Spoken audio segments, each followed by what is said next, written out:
آج 8 محرم الحرام کی رات ہے اور 10 محرم الحرام کو عاشورہ کے دن جمعے کا دن تھا، جب امام علی مقام، امام تشنقام، امام عرش مقام، امام حمام سیدنا امام علی مقام امام حسین رضی اللہ تعالیٰ عنہ اپنے رفقا کے سمیت کربلا کی ریت پر بے آب و طعام شہید کر دیے گئے،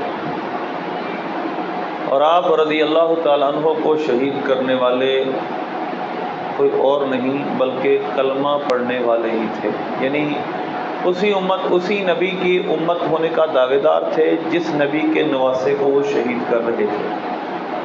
اور سبب صرف کیا تھا؟ حکومت، عہدہ، وجاہت۔ دنیاوی لالچ میں انہوں نے اتنا بڑا گناہ کر لیا، اتنا بڑا جرم کر بیٹھے کہ اب قیامت تک ان کا تذکرہ جب بھی ہوگا برے الفاظ کے ساتھ ہوگا، اور پائی ہے کیا نہیں انہوں نے ابھی سزا، دیکھیں گے جب محشر میں ان کو سزا ملی۔ یہ تو دنیاوی سزائیں ہیں، جب اللہ قیامت کے دن محشر قائم کرے گا اس دن جو امام علی مقام کے قاتلین کو، آپ کو شہید کرنے والے کو سزا دے گا، وہ تو کسی نے گمان بھی نہیں کی، اس کا تو خیال بھی کسی دل میں نہیں گزرا۔ تو لہٰذا یہ بہت شان والے لوگ تھے جن کی شانیں اللہ اور اس کے رسول نے بیان فرمائیں، اللہ نے قرآن میں بیان کی، اللہ کے حبیب نے اپنی احادیث میں ان کی پیاروں کی شانیں بیان کی۔ اور یہ ایک اتنا بڑا امتحان تھا جسے پاک کا مفہوم ہے کہ جس کا جتنا بڑا رتبہ ہے اس کا اتنا بڑا امتحان ہے۔ جو جتنے بڑے دینی رتبے کا حامل ہے اللہ اس کا امتحان اتنا بڑا لیتا ہے۔ رتبہ کتنا ہے؟ اب رتبہ دیکھیں کتنا ہے۔ ان الحسن والحسین سیدا شباب اہل الجنہ، حسن و حسین جنتی نوجوانوں کے سردار ہیں۔ جو دنیا میں نوجوان مریں گے ان نوجوانوں کے سردار حسنین کریمین ہوں گے۔ سرکار نے فرمایا ہما ریحانتی من الدنیا، یہ دنیا میں میرے دو پھول ہیں، اور سرکار صلی اللہ علیہ وسلم ان کو سونگا کرتے تھے، چوما کرتے تھے۔ یہ وہ ہیں جن کی خاطر نبی پاک صلی اللہ علیہ وسلم نے اپنی نمازیں لمبی کر دی۔ جب سجدے میں سرکار جاتے حسنین کریمین میں سے کوئی ایک آتا، یہاں امام حسن آتے یا امام حسین ہوتے، سرکار کی پشت پر سوار ہو جاتے، نبی پاک صلی اللہ علیہ وسلم اپنے سجدے کو لمبا کر دیتے۔ یہ وہ شان والے ہیں، یہ وہ شان والے ہیں کہ نبی پاک صلی اللہ علیہ وسلم خطبہ دے رہے تھے اور امام حسنین کریمین آج سرکار کی بارگاہ میں حاضر ہو رہے ہیں۔ علیہما قمیصان احمران یمشیان و یعصران، حسنین کریمین رضی اللہ عنہما تشریف لا رہے تھے، اور راوی کہتے ہیں حالت کیا تھی، دونوں نے سرخ رنگ کے کپڑے پہنے تھے۔ علیہ احمران یاسیان یمشیان یعصران، چل رہے تھے اور کبھی اٹھتے تھے کبھی گر جاتے تھے، یعنی بالکل چھوٹی عمر تھی۔ نبی پاک صلی اللہ علیہ وسلم خطبہ دے رہے تھے، آپ نے اپنا خطبہ چھوڑا اور حسنین کریمین کو تھام لیا۔ یہ وہ شان والی ہستیاں، تو نبی پاک صلی اللہ علیہ وسلم ان کے لیے اپنا خطبہ روک دیتے، آپ صلی اللہ علیہ وسلم ان کے لیے نمازیں لمبی کرتے تھے۔ یہ وہ ہستیاں ہیں جن کو نبی پاک صلی اللہ علیہ وسلم نے اپنے کندھوں پہ سوار کیا ہے۔ نعم الراکب و نعم المرکب۔ حضرت سیدنا صدیق اکبر رضی اللہ تعالیٰ نے جب دیکھا کہ نبی پاک صلی اللہ علیہ وسلم نے اپنے کندھوں پر امام حسن کو سوار کیا ہوا ہے، تو حضرت ابوبکر صدیق عرض کرنے لگے نعم الراکب، اتنا خوش نصیب سوار ہے۔ تو حضور نے فرمایا نعم المرکب، حضرت صدیق اکبر نے عرض کی نعم المرکب، کتنے اچھی سواری ملی ہے۔ تو حضور نے فرمایا نعم الراکب، یہ بھی تو دیکھو سوار کتنا اچھا ہے، سوار کس شان والا ہے۔ یہ وہ ہستیاں ہیں جن کو نبی پاک صلی اللہ علیہ وسلم نے اپنی زبان اقدس سے اتنی شان عطا فرمائی۔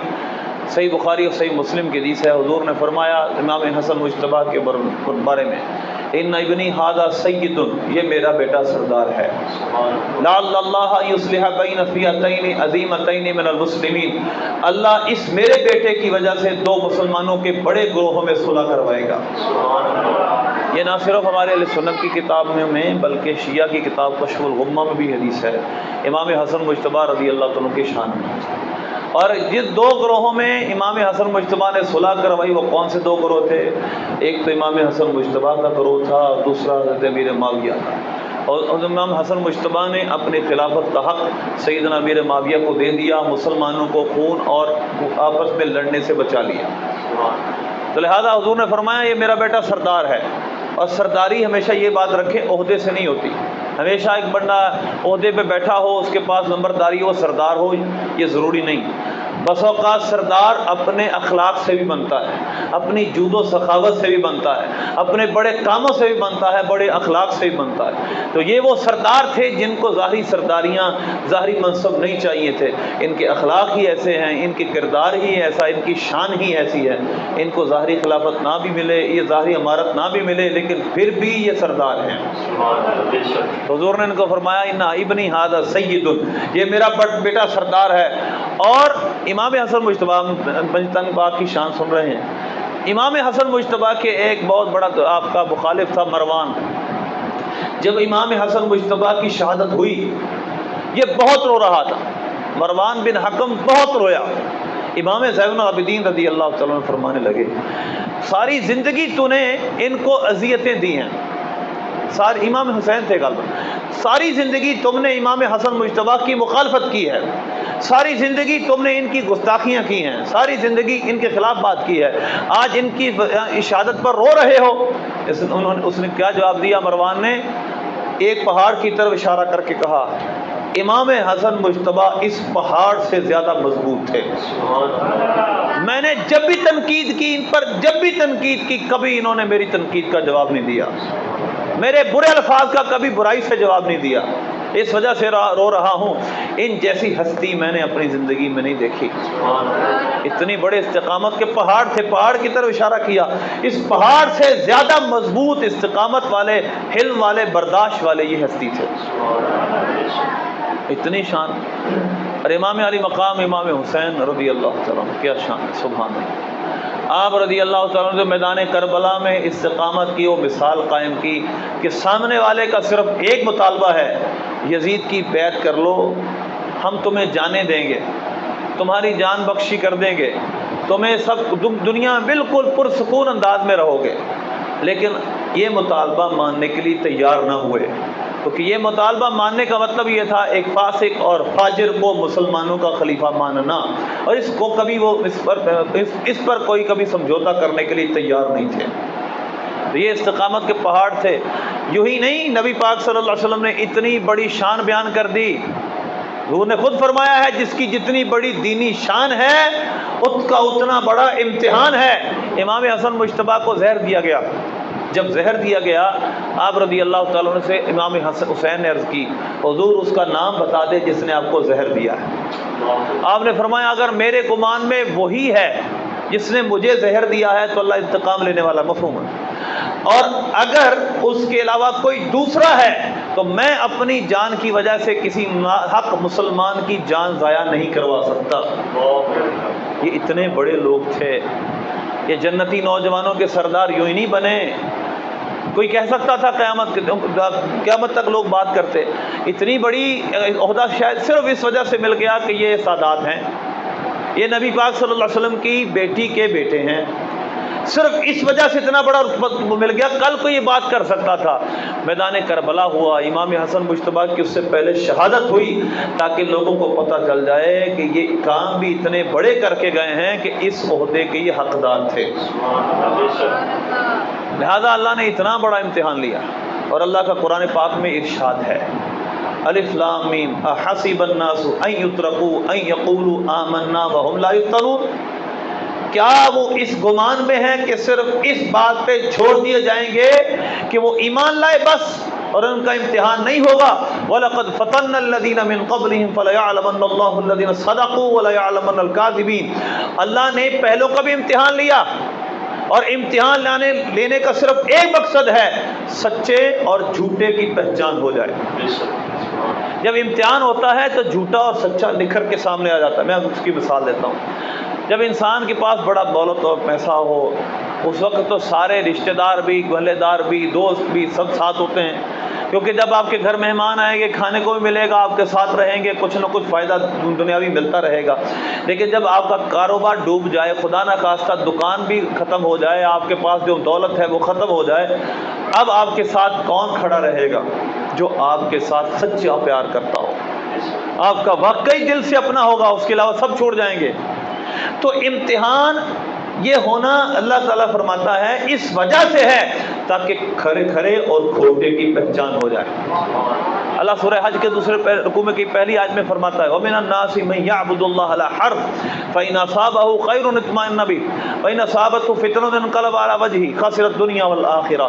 اللہ فرماتا ہے لوگوں میں کچھ ایسے لوگ ہیں جو ایک کنارے پر رہ کر اللہ کی عبادت کرتے ہیں، ایک کنارے پر، ایک ایج پہ، بس اگر خیر ملے تو مطمئن ہو جاتے ہیں کہ اسلام سچا ہے، اللہ پر ایمان واقعی فائدہ مند ہے، ہمیں بڑا فائدہ ہوا، ہمارا کاروبار چل گیا، صحت اچھی ہے۔ اگر ان کو بھلائی ملے تو مطمئن ہو جاتے ہیں۔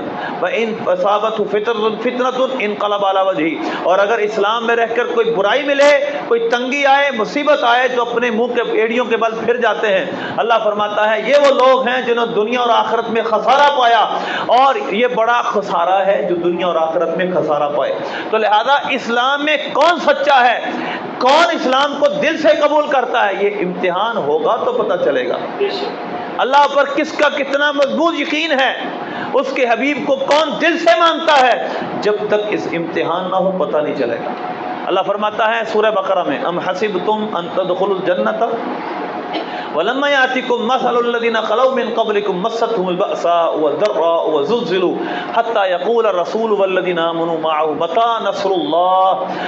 اللہ فرماتا ہے کیا تم اس گمان میں ہو کہ تم جنت میں چلے جاؤ گے، حالانکہ تم پر پچھلے لوگوں کی سختیاں نہ آئیں، سختیاں اتنی سختیاں کہ وہ ہل کے رہ گئے، جہاں تک کہ ایمان والوں نے اور نبی نے، ایمان والے جو نبی کے ساتھ ایمان لانے والے تھے، انہوں نے کہہ دیا اللہ کی مدد کب آئے گی۔ ایک دفعہ نبی پاک صلی اللہ علیہ وسلم خانہ کعبہ کے ساتھ ٹیک لگا کر بیٹھے تھے، غالباً حضرت خباب نے عرض کی یا رسول اللہ صلی اللہ علیہ وسلم اتنی سختیاں اب ہم پر ہیں، آپ اللہ سے دعا کیوں نہیں فرماتے ہیں سختیاں دور فرما دے۔ نبی پاک صلی اللہ علیہ وسلم نے ان سے فرمایا مفہوم اس کا یہ ہے پچھلی امتوں میں اس طرح کے لوگ گزرے کہ جب وہ ایمان لائے ان کے جسموں کو کینچیوں سے کاٹا گیا، ان کے جسموں کو کارے سے چیرا گیا اور طرح طرح کی اذیتیں دی گئیں، مگر ان میں سے کوئی شے بھی ان کو ایمان سے پیچھے نہ کر سکی۔ تو امتحان ایک بھٹی کی طرح ہے۔ اللہ فرماتا ہے وَلَنَبْلُوَنَّكُمْ بِشَيْءٍ مِّنَ الْخَوْفِ وَالْجُوعِ وَنَقْصٍ مِّنَ الْأَمْوَالِ وَالْأَنفُسِ وَبَشِّرِ، اللہ فرماتا ہے ہم ضرور بضرور تمہارا امتحان لیں گے، پھلوں میں کمی کر کے، جانوں میں کمی کر کے، یعنی تمہارا امتحان اللہ فرماتا ہے ہم ضرور لیں گے۔ اور پھر اللہ فرماتا ہے اور صابروں کو بشارت ہو، صبر کرنے والوں کو خوشخبری ہو، الذین اذا اصابتهم مصیبہ، جب ان کو کوئی مصیبت پہنچی ہے تو کہتے ہیں قالوا انا للہ وانا الیہ راجعون، وہ کہتے ہیں ہم اللہ کا مال ہیں اور اللہ کی طرف ہی ہم نے پلٹنا ہے۔ تو امتحان اللہ فرماتا ہے کہ ہم ضرور بضرور آزماتے ہیں، امتحان لیتے ہیں۔ تو جس طرح بھٹی میں، لوہار کی بھٹی میں جب لوہا جاتا ہے خام ہوتا ہے، راہ ہوتا ہے، اور جب وہ بھٹی کے اندر لوہا جاتا ہے تو لوہے کا سارا میل ختم ہو جاتا ہے اور اس کو لوہے کو پگھلا دیا جاتا ہے، لوہے سے آپ جو چیز چاہیں بنا سکتے ہیں، لوہا نرم ہو جاتا ہے۔ اسی طرح سونے کو اگر آپ اس طرح اس سے زیور بنانا چاہتے ہیں تو پہاڑ سے نکال کر آپ کو بھٹی میں گرم کرنا پڑتا ہے، پگھلانا پڑتا ہے، اس کے بعد اس کے زیورات بنتے ہیں۔ تو لہذا جب تک انسان کا امتحان نہ ہو اس وقت تک اس کے کھرے اور کھوٹے ہونے کا علم نہیں ہوتا۔ تو لہذا اللہ نے اپنے حبیب اور اللہ تو جانتا ہے کون سچا کون جھوٹا، لیکن وہ امتحان کیوں لیتا ہے تاکہ اس کے کھڑے اور کھوٹے ہونے کا لوگوں کو پتہ چل جائے، مخلوق پر آشکار ہو جائے کہ یہ کھرا ہے یا کھوٹا ہے۔ تو لہذا اللہ نے اپنے حبیب صلی اللہ علیہ وسلم کے نواسوں کا امتحان بھی اتنا بڑا لیا تاکہ کل کو قیامت تک یہ نہ کہہ سکے کہ اللہ کے صرف حبیب کے نواسے تھے اس وجہ سے اتنے بڑے رتبے مل گئے، ساتھ یہ پتہ بھی چل جائے کہ اللہ کے حبیب کی شہزادی نے ان کی تربیت ایسی کی ہے کہ جس محاذ پر گئے ہیں ڈٹ گئے ہیں، اسلام کی خاطر سب کچھ قربان کر دیا۔ سبحان اللہ۔ تو لہذا یہ امتحان اتنا بڑا اس وجہ سے لیا گیا۔ ایسا امتحان سیدنا عبداللہ بن عباس رضی اللہ عنہ فرماتے ہیں ہم کو اور اہل بیت میں سے کسی کو اس بات میں شک ہی نہیں تھا کہ کربلا کے اندر امام علی مقام اپنے رفقا کے ساتھ شہید ہوں گے۔ اس کے باوجود کوئی دعا نہیں کرتا، کوئی دعا نہیں کر رہا نا یا اللہ حسین سے اس مصیبت کو دور کر دے۔ وجہ کیا ہے؟ وجہ یہ ہے کہ شہادت تو وہ منصب ہے جس کی خواہش خود نبی پاک صاحب الاولاق سیاح افلاق صلی اللہ علیہ وسلم نے یوں کی ہے کہ میری خواہش یہ ہے کہ میں اللہ کی راہ میں شہید کیا جاؤں، پھر زندہ کیا جاؤں، پھر شہید کیا جاؤں، پھر زندہ کیا جاؤں۔ یعنی شہادت اللہ کی بارگاہ میں وہ رتبہ رکھتی ہے کہ جس کی تمنا خود سرکار نے کی ہے۔ تو یہ کیسے ہو سکتا ہے جب حضور کو پتا ہے کہ میرے نواسے شہید ہوں گے اور شہادت کس طرح ہوگی اور اس کے بعد ان کو اتنے بڑے رتبے ملیں گے، تو حضور کیسے یہ دعا کر سکتے ہیں یا اللہ اس امتحان کو میرے نواسوں سے دور کر دے، کیونکہ اگر یہ امتحان نہ ہوگا تو اتنے بڑے رتبے نہیں ملیں گے۔ تو یہ کیسے ہو سکتا ہے کہ حضور ان کے لیے دعا کر دیں جو دعا اپنے لیے کر رہے ہیں کہ اللہ مجھے شہادت دے، اور اپنے نواسوں کے لیے حضور کیسے دعا کر سکتے ہیں اللہ ان کو اس مصیبتوں سے دور رکھ۔ حضور کو یہ بھی پتا تھا کہ حضرت عمر شہید ہوں گے، حضور کو یہ بھی پتا تھا حضرت عثمان شہید ہوں گے، حضور کو یہ بھی پتا تھا مولا علی شہید ہوں گے۔ حضور کے واضح ارشادات ہیں، واضح ارشادات۔ صحیح بخاری و مسلم کی حدیث ہے، نبی پاک صلی اللہ علیہ وسلم کو احد پر یعنی احد پہاڑ پر تشریف لے گئے، احد پہاڑ پر زلزلہ آ گیا، نبی پاک صلی اللہ علیہ وسلم نے فرمایا اس وقت احد رک جا، فإنما علیک نبی و صدیق و شہیدان، تجھ پہ ایک نبی، ایک صدیق اور 2 شہید کھڑے ہیں۔ اور آپ کے ساتھ 2 شہید کون سے؟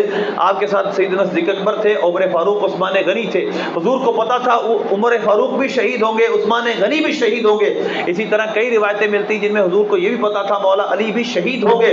اور واضح ارشادات ہیں، نبی پاک صلی اللہ علیہ وسلم کو جبریل علیہ السلام نے کربلا کی مٹی بھی دی تھی کہ یا رسول اللہ یہ آپ کا بیٹا ہے، یہ کربلا میں شہید کر دیا جائے گا، تو لہذا یہ اس کی مٹی ہے۔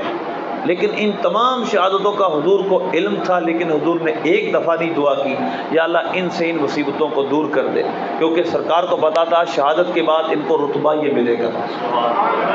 تو لہذا یہ بہت بڑی شہادت ہے، بہت بڑا، اور یہ بہت بڑا واقعہ ہے، قیامت تک اس کی مثال دی جاتی رہے گی، اور یہ ایک انوکھا واقعہ ہے اپنی نوعیت کا۔ باقی اس کے حوالے سے تفصیلات بڑی تفصیل ہے۔ امام علی مقام رضی اللہ تعالیٰ عنہ کا سبب کیا بنا مدینے سے نکلنے کا؟ مدینہ شریف سے آپ مکہ شریف گئے، مکہ سے پھر آپ کوفہ گئے، کوفہ میں سے آپ جانے سے پہلے آپ نے مسلم بن عقیل کو بھیجا، مسلم بن عقیل رضی اللہ تعالیٰ عنہ جب وہاں پہنچے تو نعمان بن بشیر رضی اللہ تعالیٰ عنہ وہاں گورنر تھے۔ نعمان بن بشیر تو کے صحابی رسول تھے، انہوں نے حضرت مسلم بن عقیل سے کچھ نہیں کہا، ان سے کہا کہ آپ مجھ سے نہ لڑیں، اور مجھ سے اگر کہیں گے کہ میں آپ کے یہ خلافت سپرد کر دوں کوفے کی گورنری تو یہ نہیں ہو سکتا، نہ آپ مجھ سے لڑیں نہ میں کچھ کہوں گا، اگر آپ کچھ بھی کریں گے تو میں آپ کو کچھ نہیں کہوں گا۔ چنانچہ کچھ لوگوں نے یزید کو یہ خط لکھ کے بھیجا کہ نعمان بن بشیر تو کچھ بھی نہیں کر رہے، مسلم بن عقیل بیعت لے رہے ہیں لوگوں سے۔ چنانچہ اس نے ابن زیاد کو بصرہ سے پھر کوفہ بھیجا، اور وہاں پر اس نے آ کر لوگوں کو ڈرایا دھمکایا، اور اس کے بعد لوگوں کو اس نے حضرت مسلم بن عقیل کی بیعت سے دور کیا۔ امام علی مقام رضی اللہ تعالیٰ کو مکے میں حضرت عبداللہ بن عمر نے، حضرت عبداللہ بن عباس نے، آپ کے بھائی محمد بن حنفیہ نے، حضرت عبداللہ بن مطیع نے رضی اللہ عنہ سب نے روکا کہ آپ کوفہ نہ جائیں، کسی اور جگہ چلے جائیں، ریگستانوں میں، میدانوں میں چلے جائیں، لیکن کوفہ نہ جائیں۔ وجہ یہ تھی وہ کہتے تھے، ایک تو ڈرتے تھے کہ میدان کربلا ان کو پتہ ہوگا، لیکن وہ یہ چاہتے تھے ہماری زندگیوں میں نہ ہو، یہ واقعہ ہماری زندگیوں میں نہ ہو، یہ بہت بڑا واقعہ ہوگا، وہ سب ڈرتے تھے۔ اسی طرح فرزدق شاعر نے ساری کوفہ والا کی آپ کو خبر دی، لیکن آپ فرماتے تھے اب ان کے خطوط میرے پاس آ چکے ہیں، اس وجہ سے کہ میں اب ان خطوط جو میرے پاس انہوں نے لکھے ہیں ان کی وجہ سے میں واپس نہیں جا سکتا، میرا وہاں جانا ضروری ہے۔ راستے میں آپ کو یہ پتہ بھی چل گیا کہ مسلم بن عقیل کو بھی شہید کر دیا گیا ہے، اور انہوں نے بے وفائی بھی کر دی ہے، لیکن آپ فرمانے لگے اب میں پیچھے نہیں جاؤں گا۔ چنانچہ آپ کربلا میں تشریف لے گئے، وہاں پر آپ کو بے دردی کے ساتھ آپ کے رفقا کو شہید کر دیا گیا۔ ایک بڑا دردناک واقعہ ہے، بڑا تفصیلی واقعہ ہے۔ اللہ ہمیں اس واقعے سے عبرت حاصل کرنے، ہمیں اپنی دین کی خاطر تن من دھن قربان کرنے کا جذبہ عطا فرمائے، اور امام علی مقام کی اس شہادت کو یاد رکھتے ہوئے دین کی قدر کو سمجھنے کی توفیق عطا فرمائے کہ انہوں نے میدان کربلا میں اپنا سب کچھ اللہ کی راہ میں دے دیا، لیکن انہوں نے دین پر آنچ نہیں آنے دی۔ تو لہذا یہ دین اتنا قیمتی ہے کہ جس کی خاطر جب سے دنیا بنی اس وقت سے لے کر امام علی مقام اور قیامت تک خوش نصیب اس کے لیے جانیں دیتے رہیں گے، لیکن اب آج کل اسلام کی قدر ہم سے بہت کم ہو گئی ہے۔ اب صحابہ کرام علیہ رضوان کے واقعات، پہلے بیت کے واقعات بھرے پڑے ہیں ایمان اور اسلام کی خدمات کے لیے اور قربانیوں سے۔ اللہ ہمیں عمل کی توفیق عطا فرمائے۔